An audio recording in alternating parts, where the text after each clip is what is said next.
ferme souvent les portes pour augmenter la valeur du produit. Quand vous allez acheter par exemple le kwanga, ou vous allez acheter dans une boutique, vous verrez, même quand vous entrez dans des parfumeries, vous verrez qu'il y a des parfums qui sont déjà sortis de la boîte.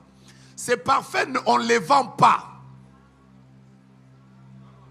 Je me souviens à l'époque, quand je faisais Dubaï, Chine, bon, je vois ça même en Belgique. Vous savez, il y a des gens qui ne se parfument pas, qui se parfument dans les boutiques de parfums.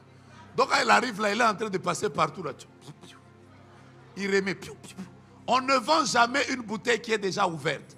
Mais toutes les bouteilles qui sont fermées, c'est celles qu'on vend. Parce que ce qui est fermé a plus de valeur que ce qui est ouvert. Yes.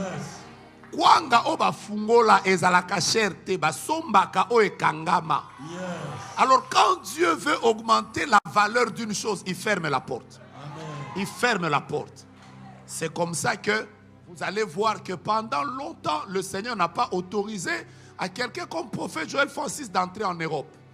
Parce que Dieu voulait d'abord monter la valeur du produit. Amen. Et quand Dieu a augmenté la valeur du produit, dès qu'il a ouvert, en très peu de temps, il y a eu porte des cieux dans plusieurs pays. Yes. Vous allez vous fâcher. Voilà pourquoi ne vous fâchez jamais quand une porte se ferme. Certaines portes, Dieu les ferme pour vous. Parce qu'il voudrait vous donner plus de valeur quand la porte s'ouvrira. C'est ce que j'ai dit, vous avez compris ou vous n'avez pas compris. Écoutez-moi bien. Quand Dieu vous prépare à l'ascension, il peut vous fermer une porte. Ne pensez pas que Dieu vous a privé des milliers de personnes. Ces milliers de personnes sont en vous.